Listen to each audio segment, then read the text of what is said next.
Class 12 आज हम प्रश्नोत्तर पढ़ेंगे। प्रश्न अभ्यास। यह दीप अकेला और मैंने देखी एक बूंद। तो आज यह दीप अकेला के प्रश्नोत्तर मैं आपको समझा देती हूँ, आप इसे समझ लीजिएगा तभी आप इसे याद कीजिएगा।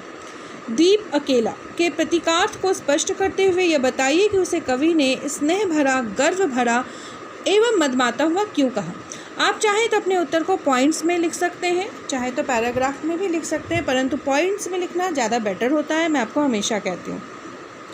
द्वीप अकेला का प्रतीकात्मक अर्थ है एक अकेला व्यक्ति। तो दीप अकेला क्या है, इसका अर्थ क्या है कि किसके प्रतीक में है, एक अकेले व्यक्ति के प्रतीक में। यह कवि ने स्पष्ट किया है कि जिस प्रकार एक जलते हुए दीपक में तेल अर्थात स्नेह भरा होता है, उसकी ज्वाला गर्व से तनी रहती है, उसमें प्रकाश उत्पन्न करने का भाव भरा होता है, उसी प्रकार एक व्यक्ति में भी, अकेले व्यक्ति में भी स्नेह, गर्व और अहंकार का भाव भरा हुआ होता है। यहाँ पे किसी एक प्रकार के व्यक्ति के बारे में बात की गई है। इसकी तुलना प्रतीक जो है वो दीपक के साथ लिया गया है, जिसमें तेल भरा होता है, मनुष्य में स्नेह भरा होता है, वह गर्व से जलता है, व्यक्ति मनुष्य गर्व से आगे बढ़ता है, चलता है। कवि के कहने का भाव है कि मनुष्य स्वयं में ही सर्वगुण संपन्न है। मनुष्य कैसा है, मनुष्य स्वयं में सर्वगुण संपन्न है, चाहे तो वो बहुत अच्छा इंसान बन सकता है। भाव स्पष्ट है यहाँ पे कि मनुष्य सर्वगुण संपन्न होता है। अगला प्रश्न, यह दीप अकेला पर इसको भी पंक्ति को दे दो के आधार पर वैशिष्ट का समिष्ट में विलय क्यों और कैसे संभव है। एक अकेला दीप स्नेह और गर्व से भरा हुआ है। एक अकेला आदमी स्नेह और गर्व से भरा हुआ है, ठीक है। उसमें यह भाव भी है, अर्थात उसकी अपनी व्यक्तिगत सत्ता भी है, मतलब वो अपने आप में उसकी एक पर्सनालिटी भी है, ठीक है। दीप को पंक्ति को दे देने का तात्पर्य यह है कि मनुष्य को व्यक्तिगत जो सत्ता होती है उसे समाज में मिल जाना चाहिए और सामाजिक सत्ता से उसे जोड़ देना चाहिए। इस तरह वैशिष्ट का समिष्ट में विलय इसलिए आवश्यक है क्योंकि इसमें समाज जो है वो मजबूत बनेगा। अगर अच्छे मनुष्य, अच्छे इंसान समाज में होंगे तो समाज बहुत मजबूत बन जाएगा। यह इस प्रकार संभव है कि मनुष्य अपनी समस्त व्यक्तिगत विशेषताओं, मनुष्य जो है वो अपनी समस्त व्यक्तिगत विशेषताओं को समाज में भी प्रसारित करे और उनका उपयोग समाज के हित में करे। तो आपके अंदर अच्छे गुण हैं तो आप समाज के लिए अच्छे कार्य, बहुत अच्छे कार्य समाज के लिए कर सकते हो। तो समाज में मिल जाना, सामाजिक सत्ता में मिल जाना, ये बहुत अनिवार्य है। उस समय उसके सारे गुण एवं शक्तियाँ समाज को अधिक अच्छा और सुदृढ़ बनाने में सहायक सिद्ध होंगे। इससे उस दीप को की महत्ता और सार्थकता जो है वो बढ़ जाएगी। दीप की महत्ता यानी महत्व और सार्थकता दोनों बढ़ जाएगी। तो एक अच्छे इंसान का समाज में मिल जाना समाज को भी एक अच्छा समाज बना देता है, ठीक है। अगला प्रश्न, गीत और मोती की सार्थकता किससे जुड़ी है। गीत की सार्थकता जन अर्थात मनुष्य से जुड़ी है। कोई भी गीत तभी सार्थक है जब लोग उसे गाएं। तो गीत की जो सार्थकता है वो मनुष्य के साथ जुड़ी हुई है, जब उसे लोग गाएंगे तभी उसकी सार्थकता जो है वो बढ़ जाएगी। मोती की सार्थकता पनडुब्बा अर्थात गोताखोर के निकालने से जुड़ी हुई है। मोती जब तक समुद्र के अंदर पड़ा हुआ है तब तक उसकी महत्वता नहीं है, जब वो बाहर आ जाता है तो उसकी महत्व जो है वो बढ़ जाती है।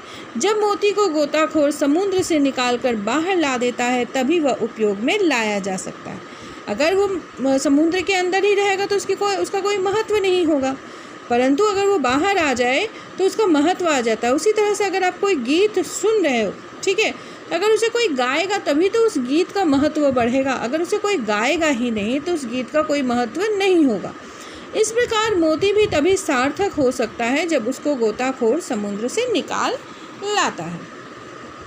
अगला प्रश्न, यह आदित्य या मेरा या मैं स्वयं विसर्जित पंक्ति के आधार पर वैशिष्ट के समिष्ट में विसर्जन की उपयोगिता बताइए। एकांकी मनुष्य, एक अकेला मनुष्य की शक्ति समूह या समाज में मिल जाने पर हो सकती है। एक अकेला मनुष्य की जो शक्ति है वो अगर समूह में या समाज में मिल जाए तो वो बढ़ जाता है। तभी उसकी निजी सत्ता का केंद्रीयकरण हो सकता है, उसके लक्ष्य एवं उद्देश्यों का सर्वव्यापीकरण हो सकता है। तो जो एक अकेला व्यक्ति है, उसकी जो शक्ति है, जब वो समाज में मिल जाता है तो उसकी जो निजी सत्ता है वो सामाजिक सत्ता हो जाती है।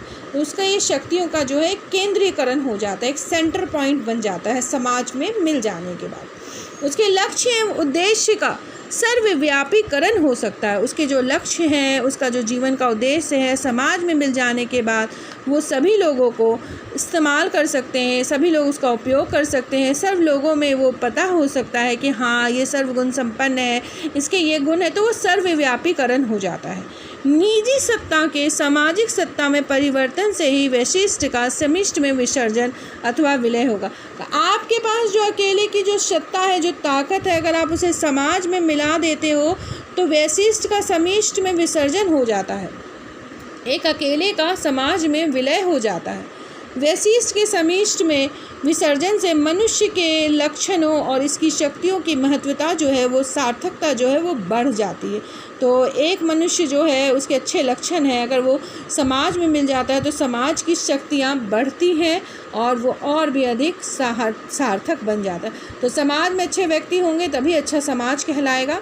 सर्वगुणों से भरा सर्वशक्तिमान मनुष्य भी अकेला कुछ नहीं कर सकता, क्योंकि समूह की तुलना में वो अत्यंत लघु है। तो एक अकेला इंसान अगर बहुत शक्तिशाली भी है तो बहुत कुछ नहीं कर सकता, अगर वो समाज में मिल जाए, समूह में मिल जाए तो वो बहुत कुछ कर सकता है। अगला प्रश्न, यह मधु है तख्ता निर्भय, पंक्तियों के आधार पर बताइए कि मधु, गोरस और अंकुर की क्या विशेषता है। यहाँ कवि जो है वो दीप को की सर्वगुण संपन्नता और शक्तियों को दर्शा रहा है। एक दीपक के जो गुण है, उसकी जो संपन्नता है, उसको ये दर्शा रहा है। वह कहता है कि दीप यानी कि दीपक मधु है जो समय की मौना का युग संचय है, या गोरस है जो कामधेनु रूपी जीवन का अमृत है। ये मधु की तरह है, एक मनुष्य जो है मधु की तरह है, जो युग युग से जैसे भंवरे मधु रोज एक एक बूंद रस ला ला कर बनाते हैं ना, उसी तरह से एक व्यक्ति के बनने में युग लग जाता है। और ये गोरस है यानी कि कामधेनु गाय का दूध, अमृत दूध जो जीवन अमृत कहलाता है। गोरस अर्थात दूध, दही और जिनके साथ पंचामृत तैयार होता है। ठीक है, तो जो दूध कामधेनु गाय के दूध से जो गोरस यानी कि दूध से जो बनता है पंचामृत, तो उसे कहते हैं गोरस।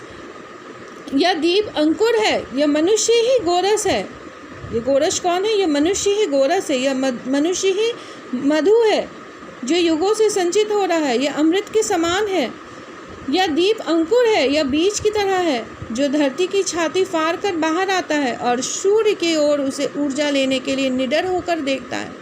तो यह एक बीज के समान भी है। मधु की विशेषता यह है कि मीठा होता है अर्थात स्नेहपूर्ण होता है। गोरस अर्थात दूध, दही की विशेषता है अमृत के निर्माण में काम आती है। जब हम पंच अमृत बनाते हैं तो इसमें काम आती है। और अंकुर की विशेषता है कि यह कठोर धरती को भी फाड़ कर बाहर निकलता है और नवजीवन का संचार करता है। तो इसी प्रकार एक मनुष्य होता है जो मीठा होता है, जो अमृत के समान भी होता है और जो कठोर धरती, कठोर परिश्रम से आगे बढ़ता है। इसके बाद है भाव सौंदर्य स्पष्ट करना। यह प्रकृति स्वयंभू शक्ति को दे दो, यह सदा द्रवित चीर जागरूक जिज्ञासु प्रबुद्ध सदा श्रद्धा में। ये तीन आपको वाक्य, आप इसे कविता में देखिएगा, आपको सिर्फ इसके भाव सौंदर्य में बता दे रही हूँ, आप कविता के साथ मिला के लिखिएगा तब आप इसे समझेंगे। पहला, इस पंक्ति में भाव प्रकट किया गया है कि दीपक प्रकृति के अनुरूप है, स्वयं पैदा हुआ है। ब्रह्मा अर्थात सच्चिदानंद स्वरूप जगत का मूल है, मतलब ब्रह्मा का ये रूप है। या अयुत अर्थात सबसे पृथक अलग अस्तित्व वाला। हर मनुष्य अपने अलग अलग अस्तित्व वाले हैं। ये स्वयं से पैदा हुए हैं, ब्रह्मा से पैदा हुए हैं, इनका अपना अस्तित्व है। यहाँ दीपक के प्रतीक का प्रयोग करते हुए व्यक्ति को अपने आप में परिपूर्ण और सर्वशक्तिमान बताया गया। इस पंक्ति में मनुष्य की व्यक्तिगत सत्ता की महिमा को स्थापित किया गया कि व्यक्ति जो है वो सर्वगुण संपन्न होता है। कवि दीपक को प्रतीक बनाकर मनुष्य के गुणों के बारे में बता रहा है, जो दयालु है, सदा दयालु है, सदैव जागरूक है, जिसके नेत्र हमेशा अनुरक्त है, करुणा से भरे हैं, प्रेम से भरे हैं, जो अपनी लंबी बाहें पसार कर अपने सदैव का विद्यमान अपनेपन के साथ सबको गले लगाने को तत्पर है। मनुष्य ऐसा है जो सबको दया दे और करुणा दे और सबको गले से लगाए, परंतु यदि अकेला हो जाता है तो इसके गुण किस काम के? अकेले में इसका कोई गुण काम का नहीं। इसी समाज में विलय होकर अपने आत्मबोध को विशेष बोध में रूपांतरित करना होगा। तो जब ये समाज में मिल जाता है तो ही ये काम आता है। अगला देखिए, इस पंक्ति में दीप को प्रतीक रूप में विचित्रित करते हुए मानवीय गुणों की महिमा का वर्णन किया गया है। भाव प्रकट किया गया है कि दीपक यदि मंदिर में प्रज्वलित किया जाता है तो वह भक्ति भावना का द्योतक बन जाता है। यदि उसे यूं ही कहीं आप जलाते हैं तो वो सिर्फ अंधेरे को दूर करने के काम आता है। मंदिर में जलाने से वो भक्ति का द्योतक बन जाता है, भक्ति पूर्ण हो जाता है। उसी प्रकार मनुष्य की ज्ञान प्राप्ति की लालसा, जागृति और श्रद्धा की भावना उसे आध्यात्मिक चेतना से परिपूर्ण कर देती। तो मनुष्य अगर ज्ञानी है और ज्ञान प्राप्ति की इच्छा रखता है, जागृति की इच्छा रखता है, श्रद्धा की इच्छा रखता है, तो आध्यात्मिक चेतना से परिपूर्ण हो जाता है। व्यक्ति इन सभी विशेषताओं से पूर्ण होता है। उसका भक्ति में विलय उसे सार्थक बना देता है। तो भक्ति पूर्ण होना चाहिए मनुष्य को, और भक्ति में उसे विलय करना उसे पूरा सर्वगुण संपन्न और सार्थक बना देता है। तो आज मैं यहीं तक कराती हूँ। अगला प्रश्न मैं आपको अगले वीडियो में भेजती हूँ। आज के लिए इतना ही। धन्यवाद।